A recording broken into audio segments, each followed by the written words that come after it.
medio de prevención de las conductas suicidas en los contextos escolares. Doctora, me permito dar lectura a una pequeña semblanza de su trayectoria. Doctora en Educación, egresada de la INAEC, maestra en docencia por parte de la UDEMEX y ETAC, licenciada en Pedagogía por FES Aragón UNAM, con mención honorífica, licenciada en Psicología por la FES Iztacala de la UNAM, también con mención honorífica. Cuenta con los siguientes diplomados: Psicodrama y Terapia Narrativa, Psicoterapia Breve y Familiar, Terapia Cognitivo-Conductual, Género, Derechos Humanos e Interseccionalidad, Atención e Intervención del Suicidio desde la TCC y Terapia Familiar Sistémica. Ha sido docente en diversos niveles educativos, entre los que se sitúan la secundaria, preparatoria, licenciatura y posgrado. Ha participado como tallerista, capacitadora y ponente de diversas instituciones educativas. Actualmente es docente de asignatura de SUAED Psicología de FES Iztacala UNAM, docente de posgrado en la INAE y el Instituto de Actualización y Formación Empresarial MR.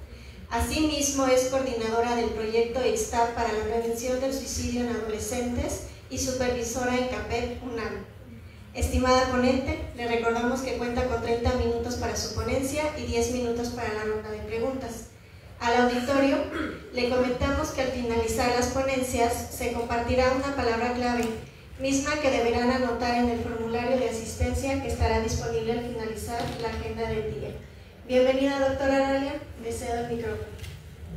Muchísimas gracias, Cris. ¿Me escuchan así? Sí. Ah, muy bien. Pues vamos a hacer un ejercicio porque hace ratito pensé que los estábamos perdiendo, los veíamos cabizbajos con sueño. Entonces es un ejercicio sumamente rápido. Pónganse de pie, por favor. Así, estírense lo más que puedan como para alcanzar el techo, así, para un lado y para el otro, pero así de puntitas, por favor, si se puede. Bajamos una vez más y bajamos. Y luego van a poner sus brazos enfrente, van a hacer este ejercicio y van a repetir conmigo: soy una manzana gorda, gorda, gorda. A ver. Exacto. Va de nuevo porque la idea es que lo hagan parejitos. Soy una manzana gorda, gorda, gorda. Soy una manzana gorda. A ver, les cuento 3. 1, 2, 3. Soy una manzana gorda, gorda, gorda. Muy bien. Que le gusta hacer así.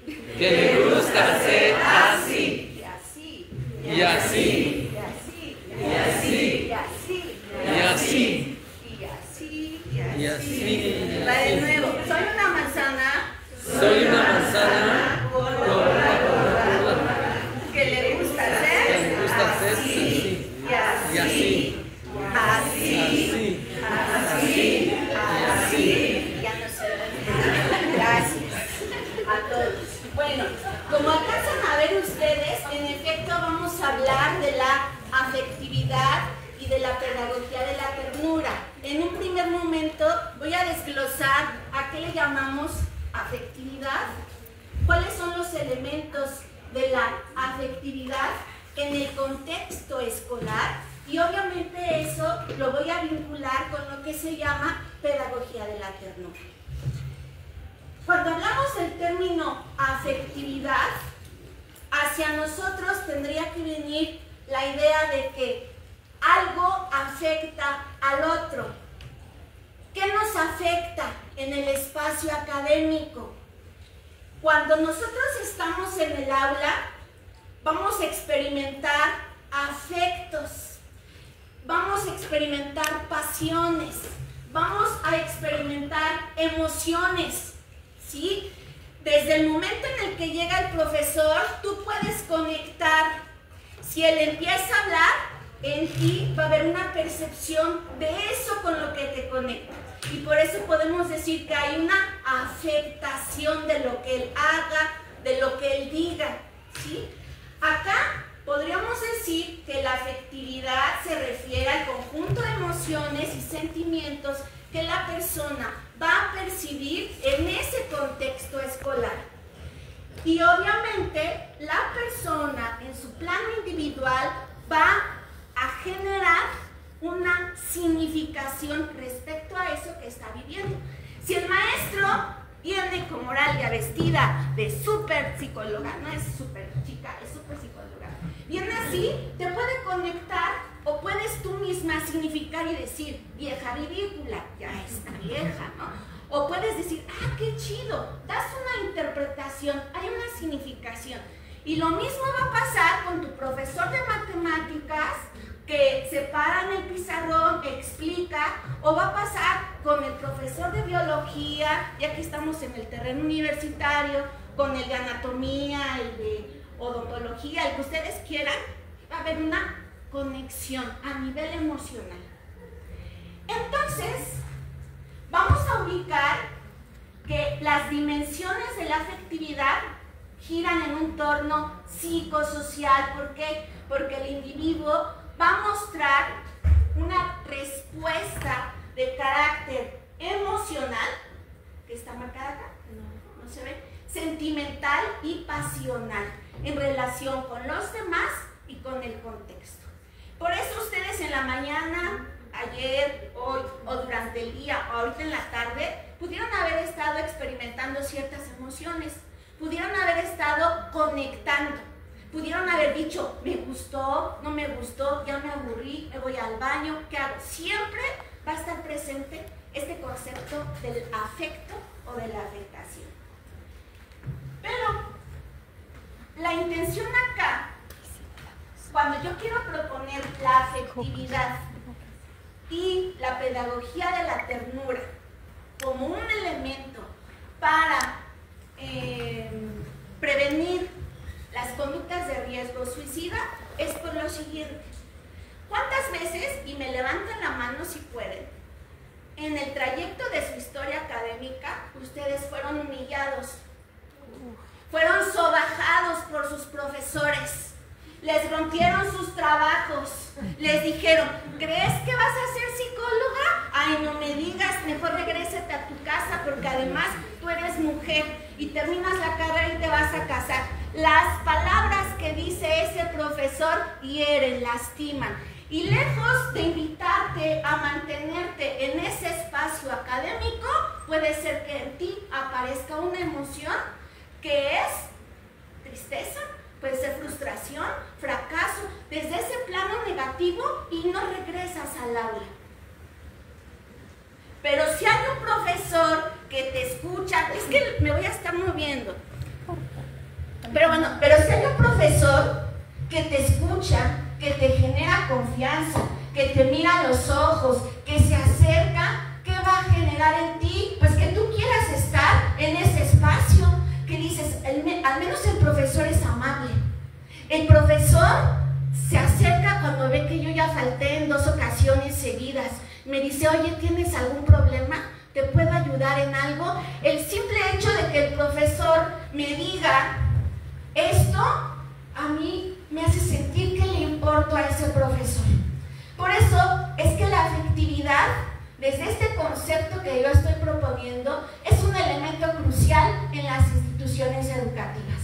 Hay profesores que dicen, yo solo vengo a enseñar, solamente me interesa el plan de estudios, cubrir los temas que estoy trabajando y solamente me interesa lo plano cognitivo. Lo emocional, lo relacional, no lo toman en cuenta. Pero no hemos reflexionado que nuestro actuar, nuestro ser, nuestro decir, nuestro interactuar impacta positivamente o negativamente. Por eso, acá no lo dice Oralia únicamente, obviamente hay estudios, hay investigaciones donde podemos señalar lo que se ha encontrado para favorecer la afectividad en un plano positivo. El cómo el otro me afecta en un plano positivo para que yo esté ahí. Y no es para decirle al docente, ahora dame una clase sobre las emociones, ahora presta atención a cómo vas a trabajar este contenido. No, porque eso lo hacemos en nuestro interactuar relacional. Ahorita en una diapositiva, pero en el caso de que no lo haga, diríamos, todos los seres humanos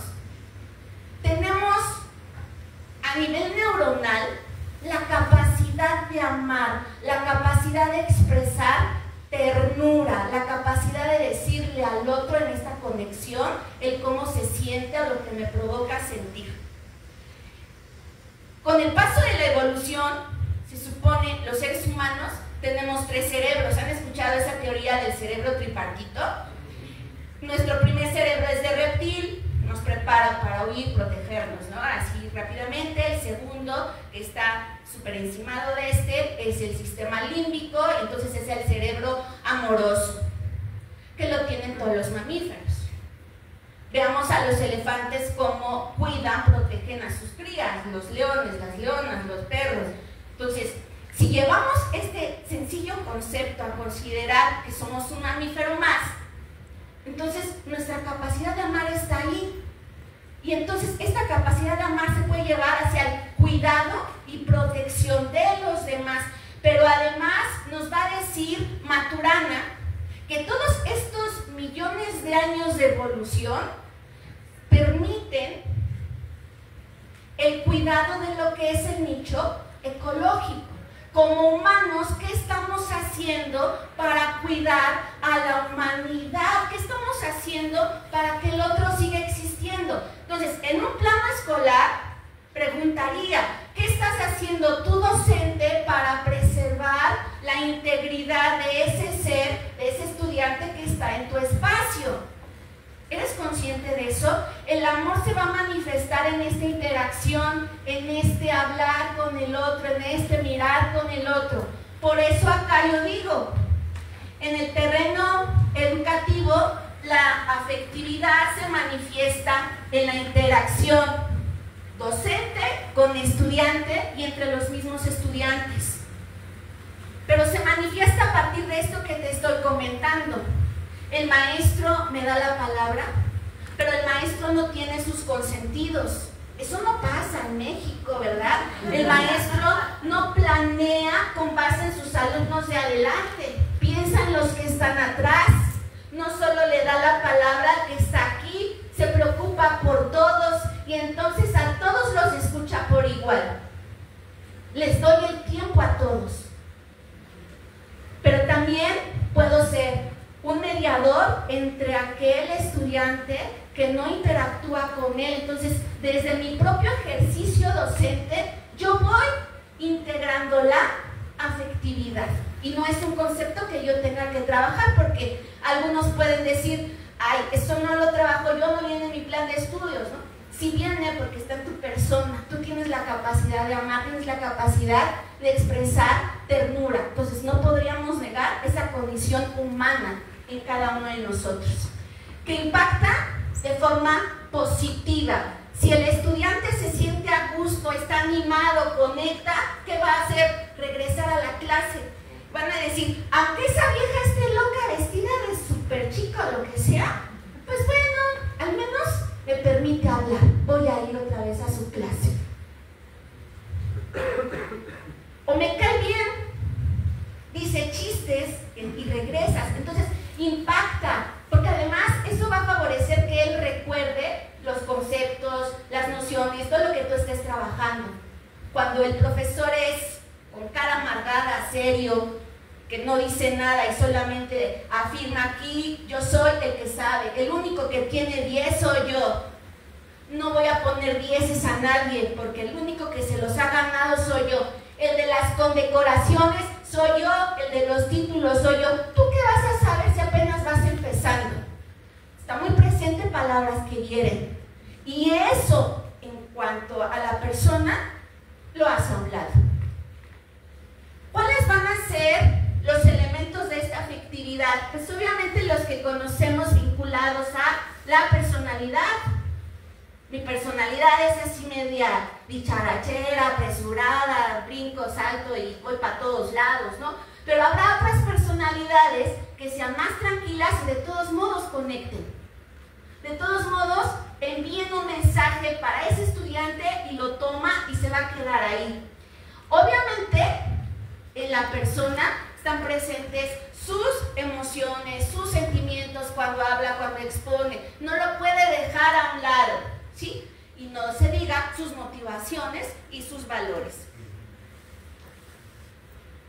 Cuando hablamos de cómo debe ser este profesor, sobre todo los que hemos caminado, nos hemos formado, por ejemplo, en la pedagogía, y los que estudian la vertiente de la psicología educativa, podrían revisar cómo es un buen profesor. Y les van a decir que es aquel que planea una clase. Y obvio, tienes que planear la clase. Y ahorita la IA ya te ayuda mucho a eso, ¿no? Planeas la clase. Pero también necesitas conocer de la materia. No puedes llegar a improvisar porque el alumno se da cuenta. Entonces necesitas saber de la materia de la que hablas.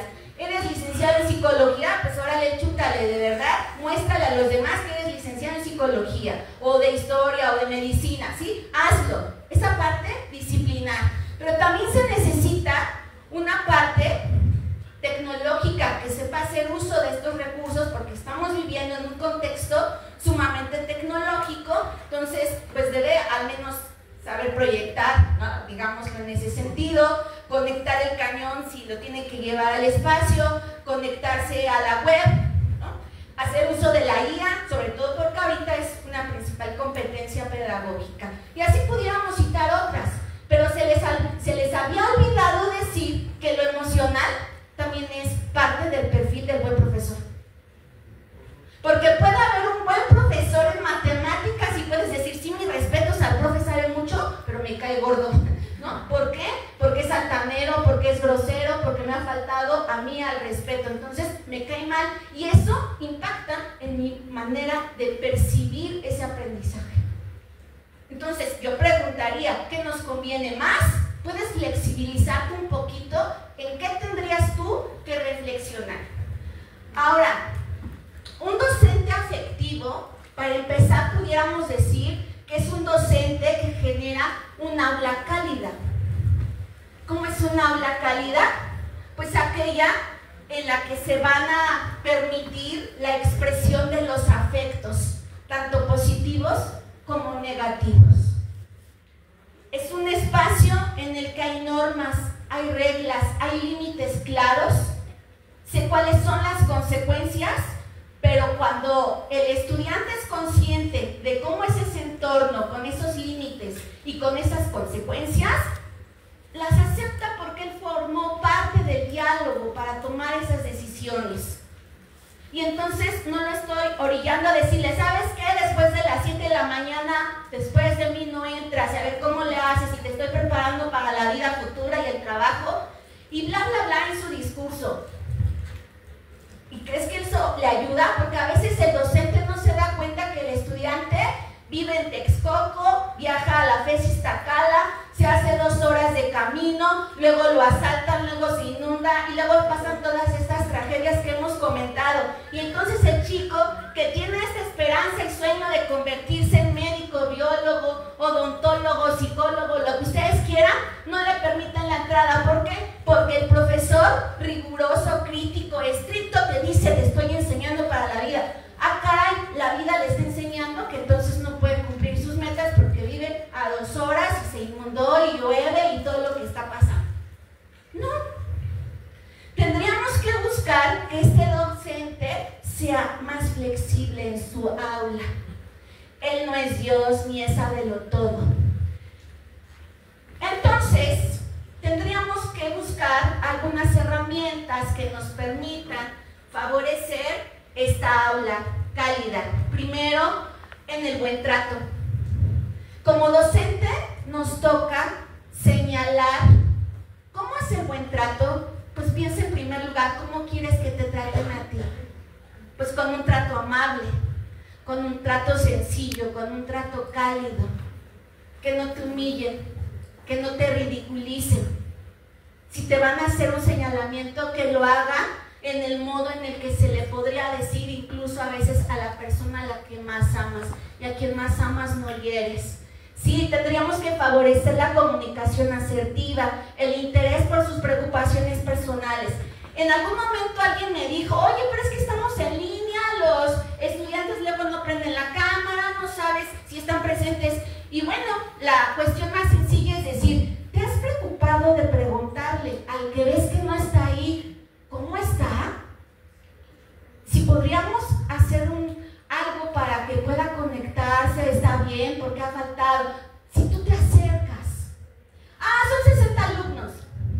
así, y a veces esos 60 alumnos los tienes un semestre, los tienes un año, y los vas ubicando, a veces nos aprendemos los nombres, y entonces te das cuenta cuando el alumno participa, está bostezando, se nota enfermo, cómo no acercarte a ese estudiante. Entonces lo podemos hacer si promovemos esta comunicación también asertiva, el interés por sus preocupaciones personales y además la retroalimentación. Los profesores ponemos 10, 9, 8 o lo que se nos guste a partir de las rúbricas que hacemos, ¿cierto? Pero a veces el estudiante que se esmeró y que se comprometió y tiene 10, luego dice, pero no me dijo nada más. Todos necesitamos algo, una palabra, una frase, bien hecho, te estás esmerando por ello y continúa así. Pero también el estudiante que tiene 5, 6 o 7 necesita ese aporte y no siempre lo tenemos. Digo, a mí me pasó ver a quienes le rompían sus trabajos y los tiraban al bote de la basura, o incluso a estudiantes míos en una universidad presencial privada, donde los mismos profesores le decían, ¿sabes qué? Mejor dedícate a otra cosa, esto no es para ti, o ya se te pasó la edad, ¿no? ¿A poco crees que vas a estudiar neurociencias cuando tienes 60, 70? No, ya imposible, tu cerebro no está para eso. Pero bueno, también para desarrollar esta efectividad se necesita estructurar una clase. ¿Cómo se estructura la clase? Pues igual que todas las clases, un inicio, desarrollo y cierre. Pero en esta estructura de la clase nos toca considerar la diversidad del estudiantado con el que estamos trabajando. Sabemos que en esa aula tenemos estudiantes que aprenden a ritmos diferentes, que además se reconocen con una identidad sexual diferente. Entonces también nombra como aquel quiere ser nombrado. Si la persona quiere que se le llame de determinada manera, pues hazlo así. Pero a veces desde nuestra heteronormidad, podríamos decirlo, pues nos enraigamos en aquello que nosotros percibimos que debe de ser y entonces no lo respeto.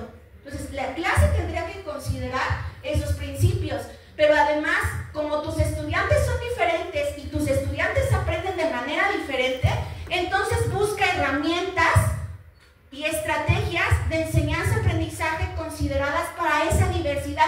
No puedes dejar una actividad para todos porque no todos son iguales.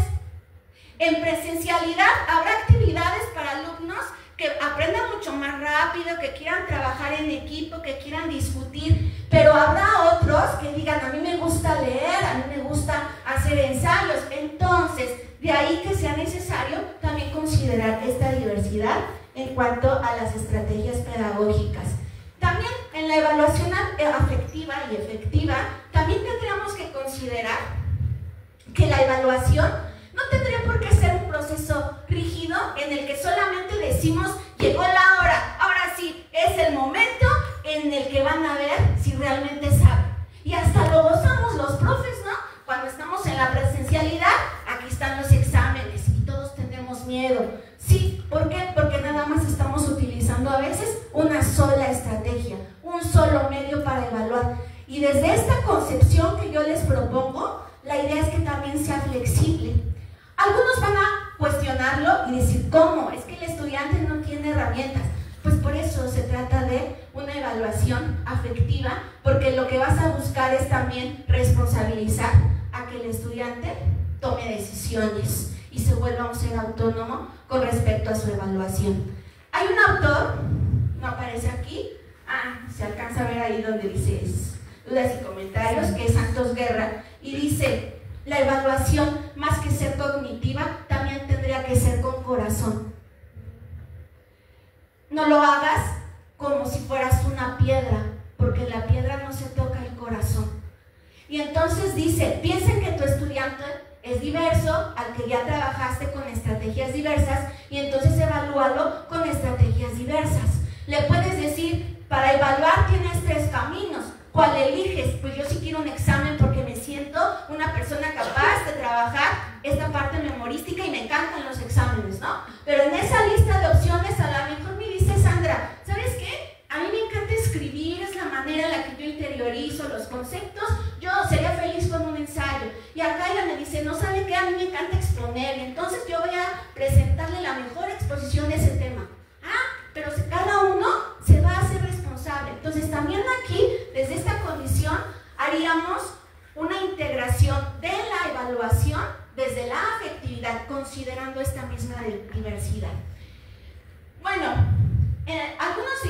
la afectividad no tendría que estar presente en la universidad porque trabajamos con personas adultas. Pero yo les pregunto, ¿ustedes no aman? Sí. ¿Ustedes no expresan ternura a alguien más? Sí, ¿verdad? Entonces, ¿por qué tendríamos que decir que cuando hablamos de afectos, o hablamos incluso de la ternura, o hablamos del amor, solo tendría que ser, por ejemplo, para los preescolares, para la primaria? No. Y les voy a mostrar en qué sentido. Porque hay pedagogos, que en este caso voy a mostrar parte de la obra de Turner Martí, que dice que la ternura es una fuerza pedagógica que va a fortalecer el vínculo entre el estudiantado y el profesorado. Pero además va a haber otros autores desde los cuales vamos a encontrar estos principios. Tenemos a uno que me encanta, que amo, que es ese viejito que está ahí, que se llama Paulo Freire, y él decía esta hermosa frase: el amor radical como motor de diálogo y transformación, porque cuando tú amas al otro, ¿qué quieres? Lo mejor para él. Y entonces, si tú eres el docente que está en esa clase afectiva, ¿qué quieres de tus alumnos? Lo mejor para tus alumnos. Pero ¿cómo lo vas a hacer según Freire? A través del diálogo, a través de este proceso de comunicación, a través de esta escucha activa, te miro a los ojos, te comprendo, pero al mismo tiempo nos está reflejando que si haces este diálogo y pones el amor como centro del proceso de enseñanza-aprendizaje, es un acto político y ético y a la vez transformador. Pero no nos quedemos atrás. Esta señora se llama Nell Nodings y ella nos habla de la ética del cuidado. Y ahorita que se están promoviendo las pedagogías empáticas, las pedagogías del cuidado y del autocuidado, es una autora de referencia. Ella dice: cuidado como fundamento de la relación educativa. ¿Cómo cuidas al otro, pero también cómo cuidas de ti en el aula? Para empezar, el docente se cuida, duerme lo que debe de dormir, toma agua, lo que debe de tomar, come, y sabemos que a veces el docente va de institución en institución. Bueno, a veces creemos que no tenemos vida privada, pero también ese docente, con este modelaje que hace, también puede trasladar al estudiantado. El estudiantado está aprendiendo a autocuidarse. ¿Cómo lo hace? Pues Nell Nodings nos da esta perspectiva. Lydia Turner Martí, ya mencionábamos que la ternura es base del vínculo pedagógico. Este señor también me encanta, este otro viejito que se llama Alejandro Kusianovich, donde dice que la pedagogía de la ternura, cómo convierte al estudiante en un protagonista, resistencia y lucha social. Y dice este señor, ¿saben por qué la ternura es tan necesaria ahora? Porque vivimos en un contexto de violencia. Vives en un contexto de inseguridad, de crueldad, que incluso es divulgado mercadológicamente en todos lados. Y entonces, ¿por qué tu aula también tendría que ser violenta? Desde ahí tendríamos que empezar a cambiar, porque a veces, aunque parezca muy romántico, a veces el aula o la escuela es el único espacio seguro que puede tener el estudiante. Y entonces siembra ternura. Y entonces no va solo para preescolar, para primaria, va para todos los contextos educativos. Por eso, si los docentes promovemos la ternura, nos podemos estar convirtiendo también en luchadores sociales. Es una práctica de resistencia. Yo, docente, me resisto a que el otro sea captado por la violencia, me resisto a que el otro siga estas pautas dirigidas hacia el crimen, hacia el delito. Entonces, si el otro se siente a gusto en ese espacio, ¿a poco no vamos a estar previniendo el suicidio? Se siente bien ahí, ¿cierto? Y este hombre es otro viejito que también me encanta, pues que es el señor Humberto Maturana. Los seres vivos como sistemas autoproductores que se mantienen a sí mismos, diferenciándolos de las máquinas. Pero además señala, el amor es una emoción biológica fundamental que permite la aceptación del otro como un ser legítimo, y la cooperación en la convivencia siendo la base de la vida social y del bienestar humano. Los seres humanos hemos aprendido a amar de otros seres humanos, pero dice, el aula es un espacio relacional donde las personas interactuamos y podemos tratar a los otros con amor. Por eso, para poder concluir, les puedo decir que esta educación afectiva es una educación humanista, es una educación que se centra en la persona, es una educación que se centra en el vínculo pedagógico, que impacta positivamente en el aprendizaje del ser humano, pero también le estás mostrando que necesita él pues desarrollar esta formación en lo socioemocional para que cuando salga de la escuela, con ese aprendizaje que obtuvo en este contexto, él también lo sepa aplicar. Un docente afectivo planifica, organiza su clase, es el mejor quizás en la parte cognitiva, pero también tiene una formación en lo emocional. ¿Por qué? Porque le importan los otros. El otro me importa. Y al otro entonces, como me importa, lo cuido. Por lo tanto, podríamos decir que si esto también lo aplicamos en las universidades tendrían que preocuparse por ofrecernos estos espacios de discusión, de análisis, de formación para la disciplina, pero también espacios ¿para qué? Para la parte socioemocional.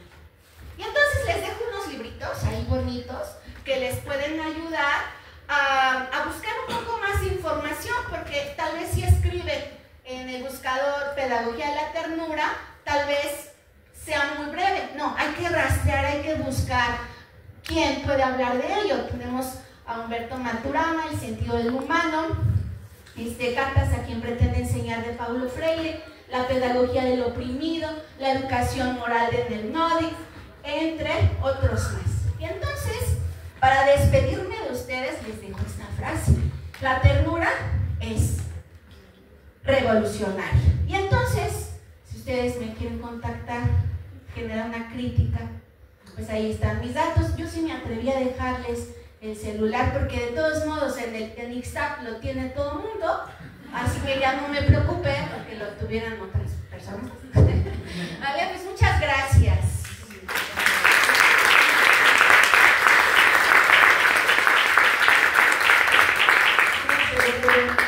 Ahora damos inicio a la sesión de preguntas. Les pedimos que si tienen alguna pregunta, por favor levanten su mano para que nuestras compañeras del staff puedan pasar hasta su lugar y ofrecerles la palabra. ¿Puedo regresar a la diapositiva que dice energía de la ternura? Como 4 o 5 antes. Ahí me hace la fuerza. Muchas gracias. Ok, solo una, no porque ya es tarde y nos van a correr. Justo las últimas partes de la ponencia me generó como ciertas dudas. Entiendo justo la postura frente a la ternura como revolución, como posición política, pero está este libro que se llama justo El derecho a la ternura. Hay una parte que, si no le di una mala lectura, menciona algo como analfabetismo emocional. Me parece que justo hay una posibilidad de proteger a las personas, al estudiantado, durante 6 años en la primaria, durante 3 en la secundaria, y así, ¿no? Pero hace un momento nuestro anterior expositor hablaba sobre las periferias, ¿no? Las periferias son, y no solo las periferias, en todos lados estamos expuestos a discursos violentos, a situaciones de peligro, a situaciones de riesgo. ¿Qué sucede justamente con estos estudiantes, con estas estudiantes, que tal vez justo van con gusto a la escuela y que pueden recorrer 2, 3, muchos kilómetros a pie porque tienen el deseo de ir y tal, pero ¿qué sucede en casa? ¿Qué sucede en los lugares donde se desplazan, donde justamente el mundo los está depredando, los está devorando? O sea, creo que un poco mi duda va más encaminada en, me genera todo el sentido crear espacios protegidos para las personas que están en ambientes académicos, pero ¿qué hacemos cuando mamá y papá tienen o el círculo social están pues carentes de este discurso emocional, ¿no? ¿Qué hacemos si al final de cuentas paso mi horario de clases, soy feliz, pero sé que tengo que regresar y voy a ser depredado por todo un sistema? Y entonces es como, ¿qué hacemos si justo frente a las situaciones referentes al suicidio, pero también frente a situaciones de, no sé, narcotráfico, situaciones de corrupción y muchas otras por las que suceden accidentes, situaciones que tal vez como profesionales del área de la salud y del área educativa, pues tal vez no podemos como y a lo mejor me estoy respondiendo yo solo, ¿no?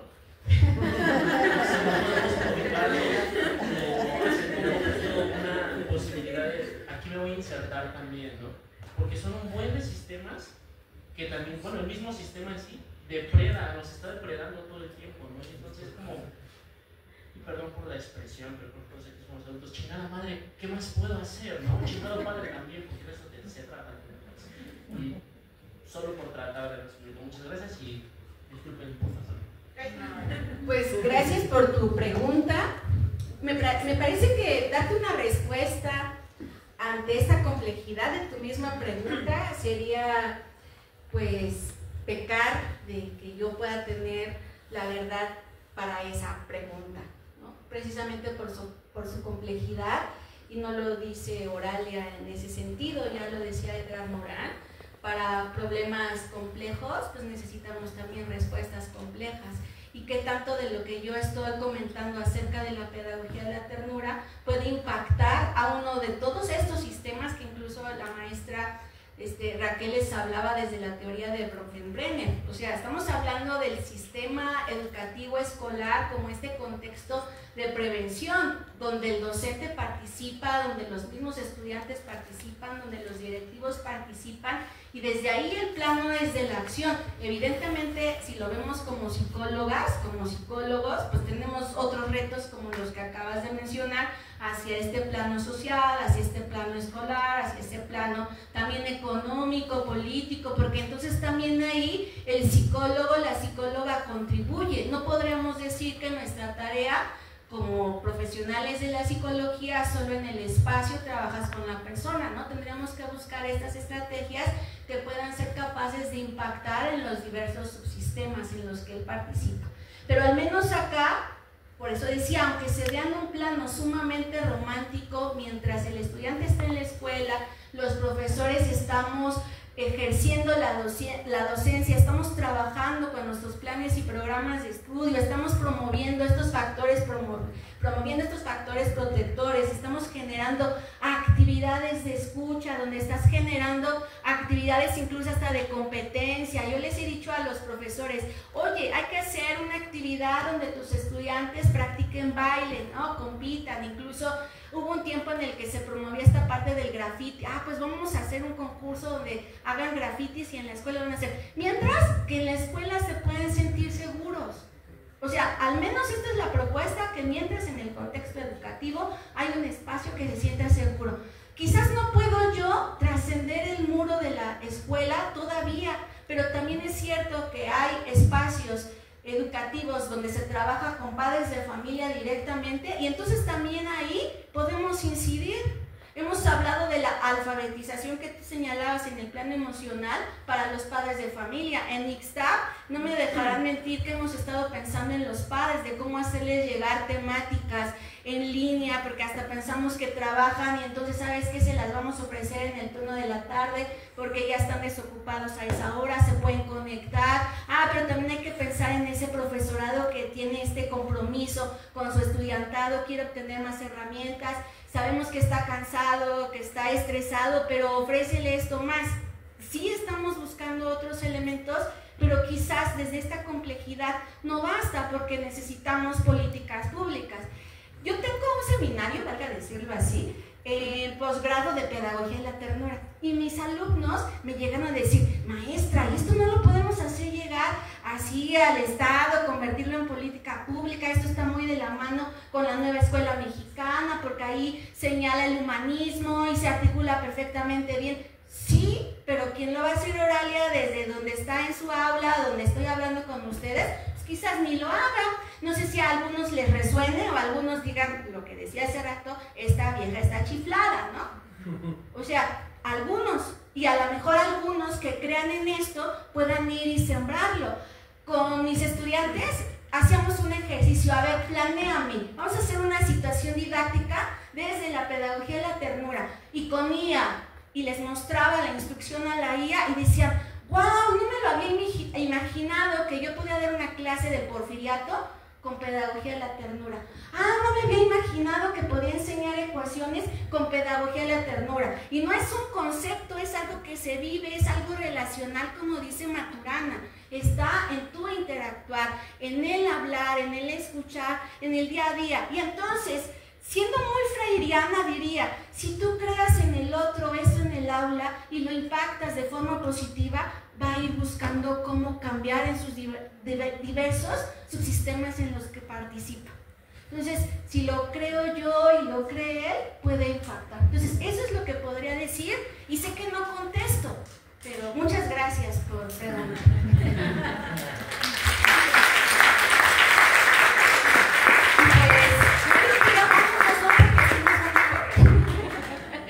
Así que, mi reconocimiento me lo entrega mi querida Raquel. Yo misma me doy la instrucción. Doctora, le hacemos entrega de su reconocimiento en manos de la maestra Raquel Silva Guay.